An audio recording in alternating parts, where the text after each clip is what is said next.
हम अमली तौर पे देखते हैं तो पता ये चलता है कि शायद दोनों जमातों को, ख्वाह मुस्लिम लीग नून हो या पाकिस्तान तहरीक इंसाफ, उनको मुफाहमत का बयानिया इस वक्त सूट नहीं कर रहा।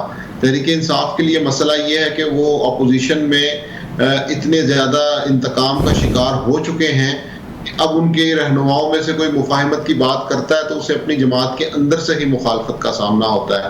और दूसरी जानिब मुस्लिम लीग नून का मसला ये है कि अगर वो मुफाहमत की बात करते हैं या इस्टेब्लिशमेंट तहरीक इंसाफ से कोई बात करती है तो डायरेक्टली उनके इक़्तिदार को खतरा होगा। तो इसलिए मुझे लग रहा है कि ये डेडलॉक अभी बरकरार रहेगा और इस हवाले से कोई पेशरफ्त होना खासा मुश्किल नजर आ रहा है। तो क्या वजह क्या है सर? क्यों? एक तो जो है वो तहरीक इंसाफ जो है वो बार बार कहती है कि मुज़ाकरात, पहले तो मुज़ाकरात का बयानिया जो है वो आता है कि जो है वो मुज़ाकरात हमसे किए जा रहे हैं, लेकिन हमने इनकार कर दिया, अडयाला जेल से इनकार हो रहा है। अब जो है वो अडयाला जेल से ही कहा गया कि मुज़ाकरात जो है उसके लिए तैयार हैं। तो जो टर्म्स एंड कंडीशन है तहरीक इंसाफ की, आप समझते हैं कि वो काबिल अमल हैं?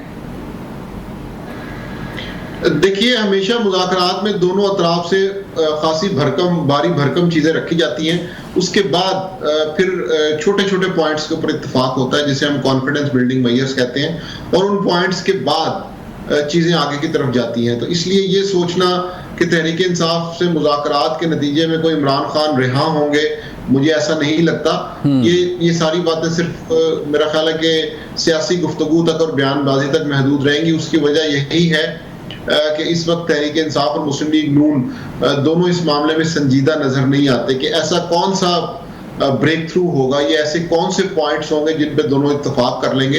ये खासा मुश्किल लगता है। तहरीक इंसाफ का मुतालबा ये है कि उनके सियासी कैदियों के साथ नरमी बरती जाए और उनके हवाले से जो मुकदमात चल रहे हैं उनमें कमी की जाए। लेकिन हम रोज देखते हैं कि तहरीक इंसाफ के रहनुमाओं के हवाले से, FIRs के हवाले से सख्ती बढ़ती जा रही है। तो इस माहौल में ये कैसे तवक्को की जा सकती है कि तहरीक इंसाफ को रिलीफ मिलेगा? सो इसलिए मुझे लगता है कि ये मामला मेरा ख्याल है आगे बढ़ाने के लिए दोनों तरफ से किसी बड़ी कुर्बानी की जरूरत है, जो दोनों सियासी जमातें इस वक्त देती हुई नजर नहीं आ रही। चलें देखते हैं कौन कुर्बानी देगा। शुक्र भाई साहब, आप सर बताएं इस्लामाबाद का मौसम कैसा रहेगा?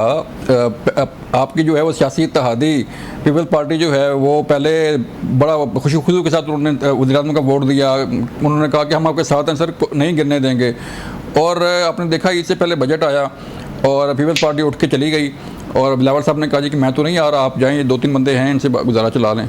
क्यों इख्तिलाफ़ात शुरू हो गए सर अभी से? बहुत शुक्रिया जी।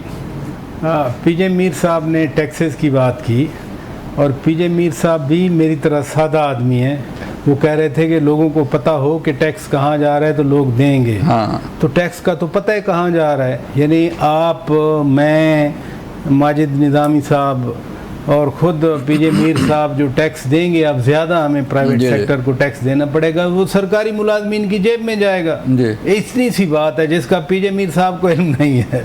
यानी एक कैटेगरी में 1 से 25% उनकी गई, 1 से 16 तक। हाँ जी। और बाकी 17 से 22 की माशाल्लाह 20% बढ़ गई, लेकिन उनकी तनख्वाहें बढ़ा दी सरकार ने और इधर से सारे प्राइवेट सेक्टर को बकरा बना दिया कि नहीं, आपकी हम 5 स्लैब्स बनाएंगे, आपकी रेट ज़्यादा बढ़ेगी और यू हैव टू पे। ज़ाहिर है एट सोर्स कट जाता है, वो तो बैंक से ही कट जाता है, वो आपको कैश में मिलता नहीं है। ऐसे ही। तो इसलिए ये जो बजट है जिसकी बुनियाद ही नाइंसाफ़ी पे है, यानी ये मुल्क फिर है सरकारी मुलाजमीन का, फिर ये तो किसी का मुल्क नहीं है कि आपने हर चीज़ पे टैक्स लगा दिया, 18% तक सेल्स टैक्स कर दिया, उसमें सीमेंट आ गई, उसमें कपड़े आ गए, उसमें जूते आ गए, इवन आपने अद्वियात तक को नहीं बख्शा। औरंगजेब साहब को मेडिकल स्टोर भी नज़र आ गए, क्योंकि वो समझते हैं, शायद वो तो चूँकि बाहर के रहने वाले हैं, वो समझते हैं कि मेडिकल स्टोर वाला अपनी जेब से टैक्स देगा, और मेडिकल स्टोर वाले ने पेशेंट्स पे सही बात है, कंपनियां अपनी वो करेंगी। नहीं, वो जो बेचारा खरीदने जाएगा टैक्स तो उसने पे करना है, वो मेडिकल स्टोर वाला या कंपनी ने नहीं देना, नहीं करेगा। तो लिहाजा ये जो कुछ किया गया है इस मुल्क के अवाम के साथ, और इतना बड़ा जुल्म कि आप बाकियों की जेबें काट के आप सरकारी मुलाजमीन को खुश कर रहे हैं। अब जहाँ तक पीपल्स पार्टी या नून लीग का ताल्लुक है, बात यह है कि पीपल्स पार्टी के अपने ग्रीवेंस हैं और नून लीग समझती है कि आप तो इत्तेहादी हैं, आपने आइनी पोजीशन रखी हुई हैं, सदर ममलिकत का ओहदा आपके पास है, आपके पास चेयरमैन सेनेट का ओहदा है, आपके पास गवर्नर्स हैं, बट अगर आप उनको इत्तेहादी समझते हैं, मैं वज़ीर ख़जाना साहब की बात कर रहा हूँ, कि ये नहीं है कि आप बैंक के कमरे में आप आए हैं, बड़ा सारा एयर कंडीशन आपका कमरा है, आप शोफर कार पे आ गए, किसी से मिले ना मिले, ये बात नहीं है। No, you are the minister, you are the cabinet minister, आपको you have to behave like a minister, like a politician. और जो गवर्नमेंट में होते हैं, गवर्नमेंट वाले झुक के बात किया करते हैं। और वो डार साहब आप भागे भागे फिर रहे हैं, हाँ। यानी वो डार साहब जिनके खिलाफ इतना बड़ा महाद बनाया गया कि फाइनेंस में ना जाए, बाकी जिधर मत। कल किसने बजट पेश करवाया? किधर थे औरंगजेब साहब? कोई नहीं। किधर थे बाकी लोग? जब वो पीपल्स पार्टी कह रही थी हम नहीं आ रहे, कर लेते ना पेश बजट। हाँ।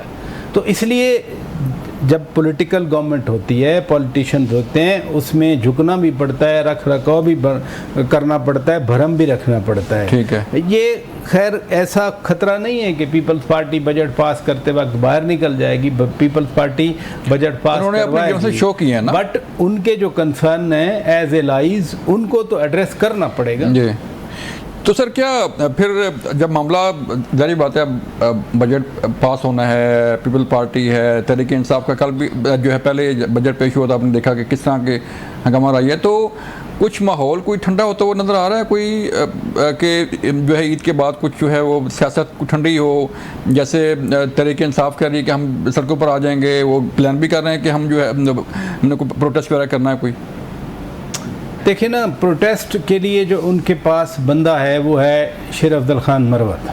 हाँ। शेर अफजल खान मरवत ने साबित भी किया है कि वो पेशावर में है, वो लाहौर में है, वो कराची में है, वो जो क्वेटा में है, people respond to his call.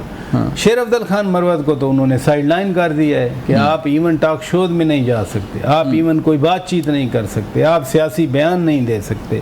अब इस माहौल में क्या बैरिस्टर गौहर खान सड़कों पे आएंगे, वो एहतजाज को लीड करेंगे? वो तो उनका अपना एक स्टाइल है या उनका एक बैकग्राउंड है, मीन लॉयर हैं वो तो जब कोई नॉन लीगल एंटिटी अगर कोई ऐसी वैसी बात करे ना तो हमें ऑब्जेक्शन नहीं होता कि ये पॉलिटिशियन है।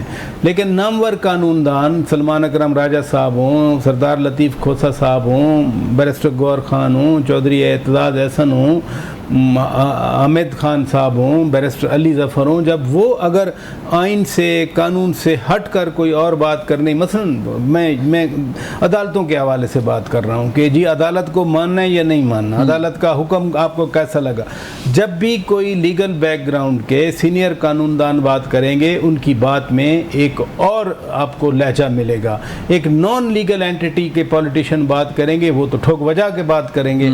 इसलिए अगर सड़कों पर लाने की जो आप बात कर रहे हैं उसके आसार तो नज़र नहीं आ रहे। नंबर 2, अभी कल परसों की बात, पिछले हफ्ते की बात है कि खुद बैरिस्टर गौहर खान साहब ने कहा कि जी खान ने इजाज़त दे दी है कि आप मुज़ाकरात करें। तो मेरा ख्याल है पहले मुज़ाकरात डुल्ले लंगड़े अंधे काने को कहा है क्या मुज़ाकरात करें। अच्छा, अचकज़ई साहब का मैं अभी भी कहता हूँ आपसे, अचकज़ई साहब का जितना ताल्लुक़ इमरान खान से है उससे कहीं बढ़कर मियां नवाज शरीफ से उनका ताल्लुक़ है। हाँ। अचकज़ई साहब का, I repeat at the cost of reputation, कि जितना अचकज़ई साहब का खान साहब के साथ ताल्लुक़ होगा उससे कहीं बढ़ के उनका ताल्लुक़ मियां नवाज शरीफ के साथ है। लेकिन अगर अचकज़ई साहब और मियां नवाज शरीफ साहब वाकई बात करें बैठ के, आसिफ जरदारी साहब साथ हों, तो फिर तो मुझे तो ये खुशाइंद लगे। बिल्कुल ऐसे ही है, बिल्कुल ऐसे ही है। और फिर हम ये भी देखेंगे नाज़रीन, हम मुझे ब्रेक लिए कहा जा रहा है, ब्रेक से वापस आएंगे तो फिर बात करेंगे कि अगर मुज़ाकरात होते हैं, अचकज़ई साहब बैठते हैं, जैसे प्राइस साहब ने कहा कि उनका तल्लुक़ नवाज शरीफ साहब से भी है, तो क्या तहरीक इंसाफ के बानी चेयरमैन जो है या बाकी जमातें उनकी बात मान लेंगी?